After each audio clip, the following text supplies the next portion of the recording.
our most anticipated board games of 2022.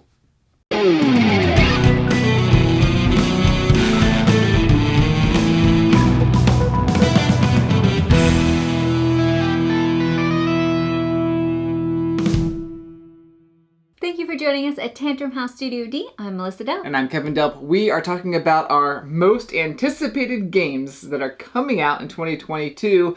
Now, we've limited the list a little bit because we talk a lot about Kickstarters on our channel, but we're just talking about games that are coming to retail that we can actually purchase, hopefully, in 2022. Right, because there are a ton of great games that are supposed to fulfill this year, ones that we're looking forward to.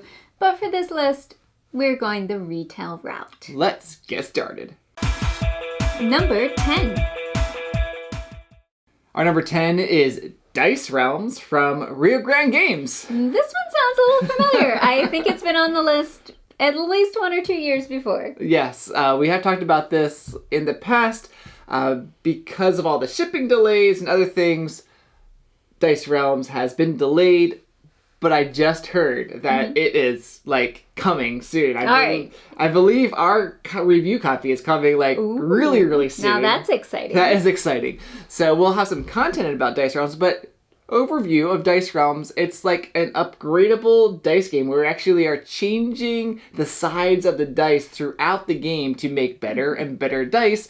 I want to say it's if you want to say what is it similar to, I think mechanic wise I feel like you're going to say, oh, I see Dominion in that a little bit, where you're trying to get the right cards in Dominion to make your best deck of cards to get points. In this game, you're trying to get the dice, change the dice to the best size so that you get the best set of dice that you're rolling and getting stuff to eventually get points. Yeah, that sounds intriguing to me. Interesting. I like Dominion. It's one of my favorites, a classic, and I like the idea of dice crafting. Yeah, dice crafting. There you go. Kind of like the card crafting, but with dice. And we did see a early prototype a few years ago. Yeah. And it was really interesting at that point. It was in 2019. So I'm sure it's even better now than it was when we first saw it. And this is going to be one of the biggest games that Rio Grande puts out this year, so expect a lot from Dice Realms from Rio Grande.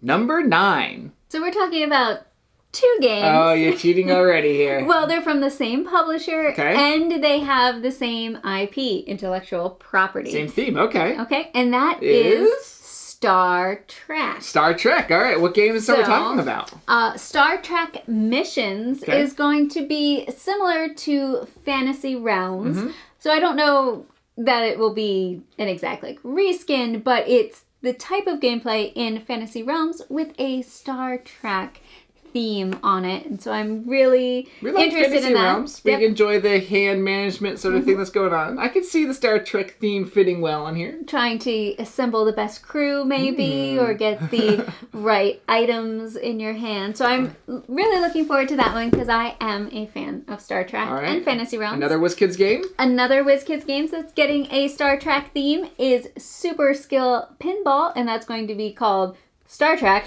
Super Skill Pinball. All right, what do you know about this one? I know that there's going to be 4 tables, and they have different themes. This is a pinball, basically roll and write game. I have 2 videos about one about the original game and then one about Ramp It Up. So if you want to learn more about the game in general, you can see those videos. But yeah, 4 different tables, different themes. It looks like I don't remember them off the top of my head. I have them right here. Might as well. Kevin has them. I got them right here for you. So I believe one is off of the new TV series, The Lower Decks. Lower Decks. Mm-hmm. And then you have the Starfleet Academy. Okay. And then Trouble with Tribbles.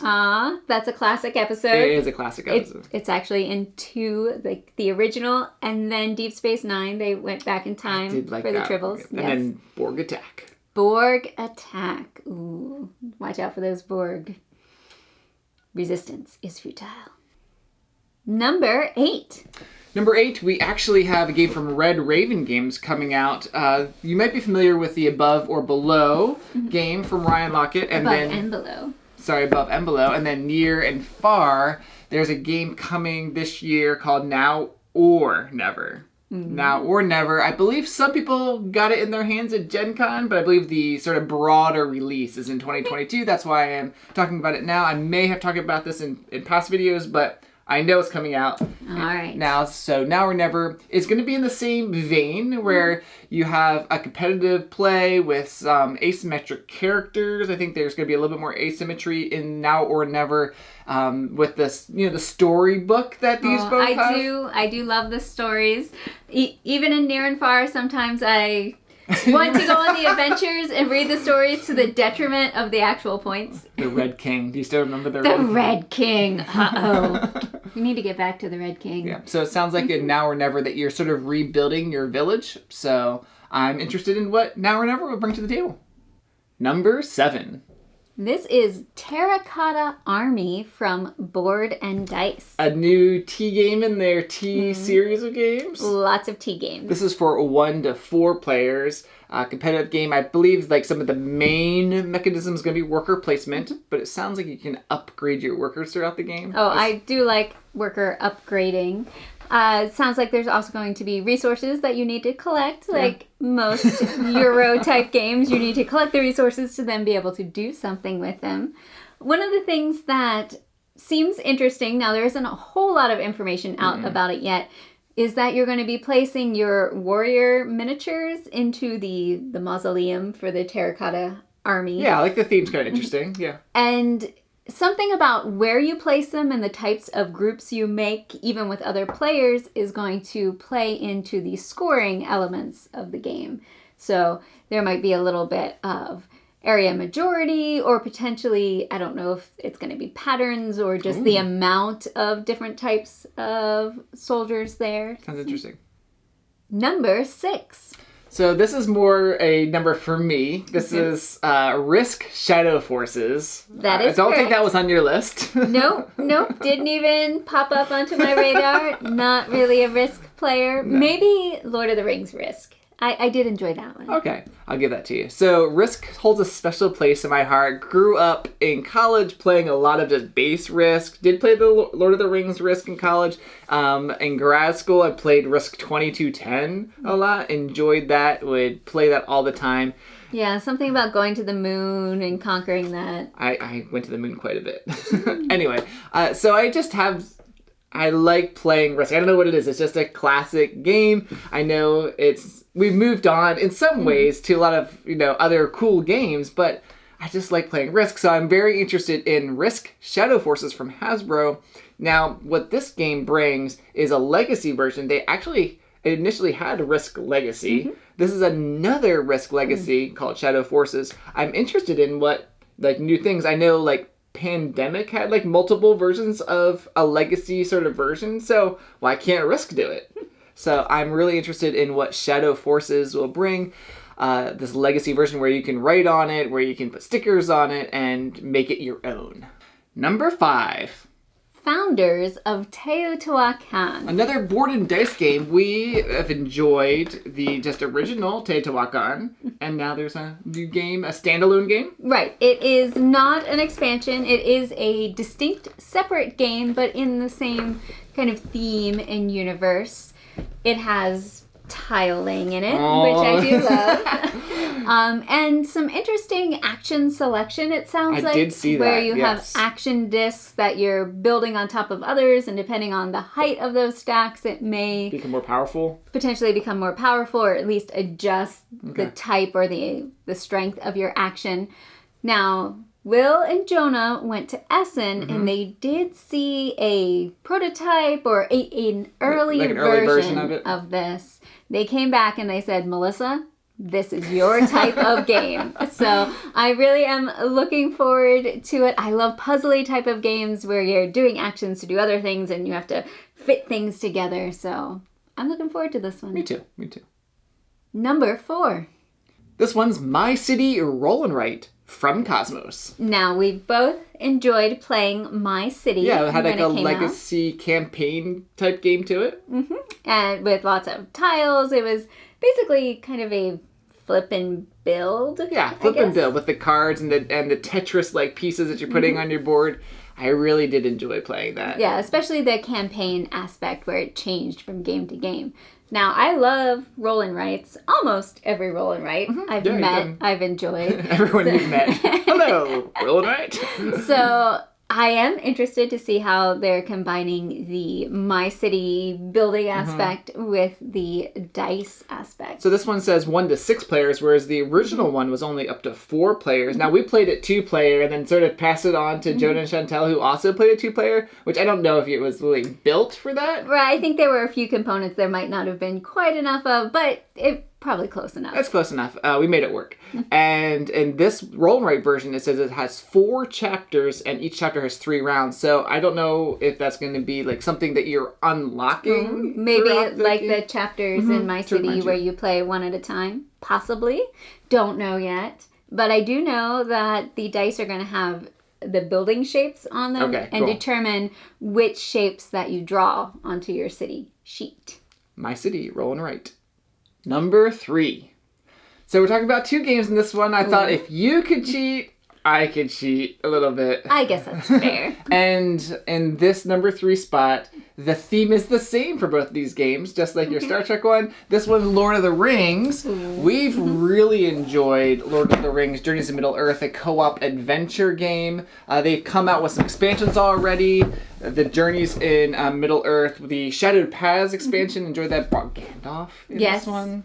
Gandalf's pretty cool. So the next expansion has been announced and is coming very, very soon to retail, and that's called Spreading the Wars expansion. It's going to bring a lot of new stuff. I think it's going to focus on Gondor and Rohan.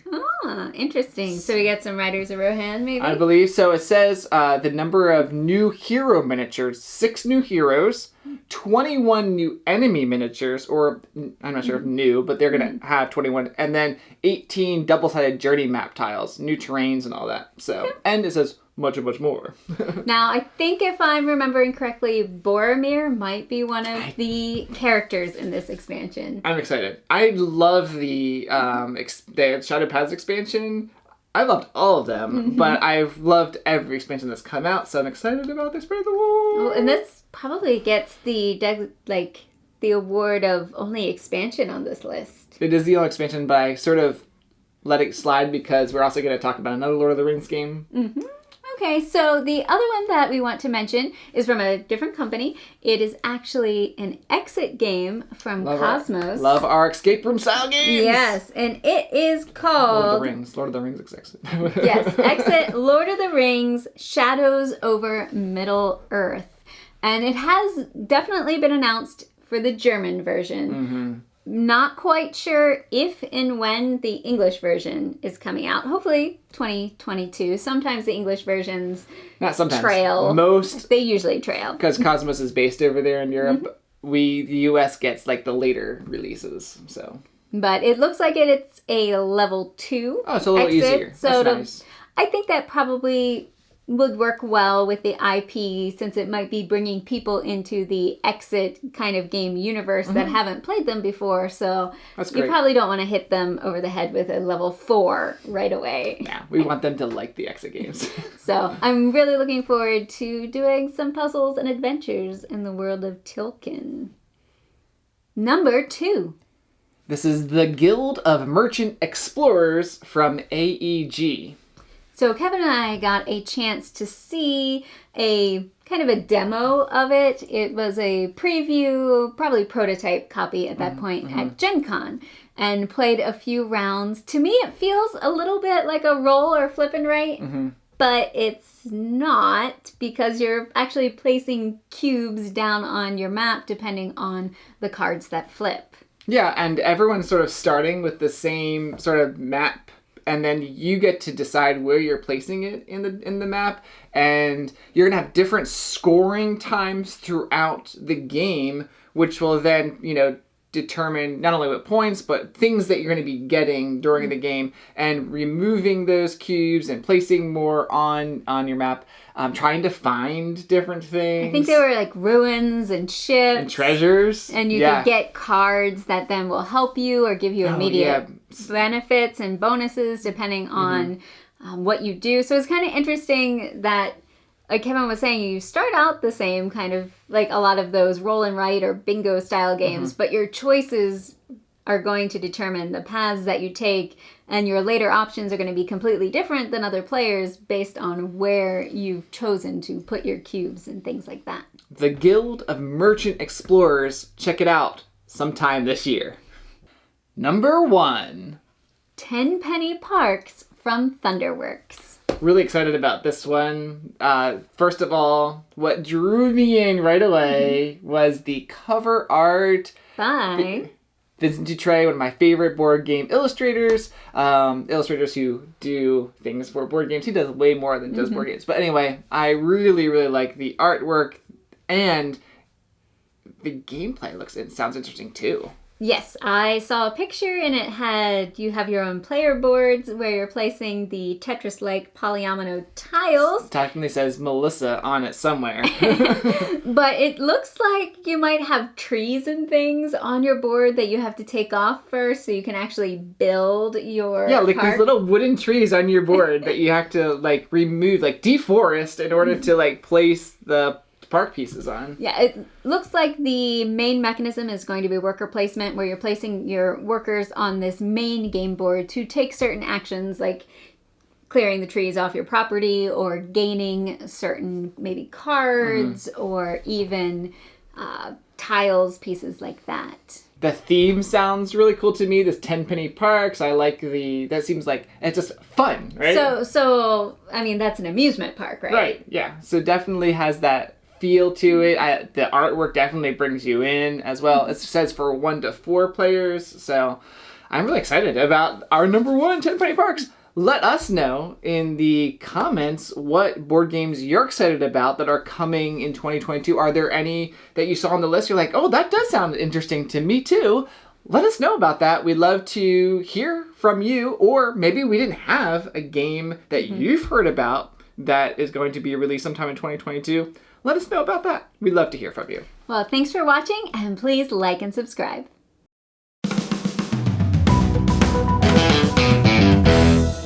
This one is My City Roll and Write from Cosmos.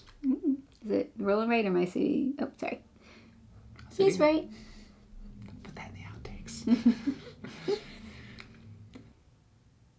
Teotihuacan. Should I say something else? No, it's fine. I'm just going to have fun with that. I didn't know what I was saying. That's fine. All right. Guild of Merchant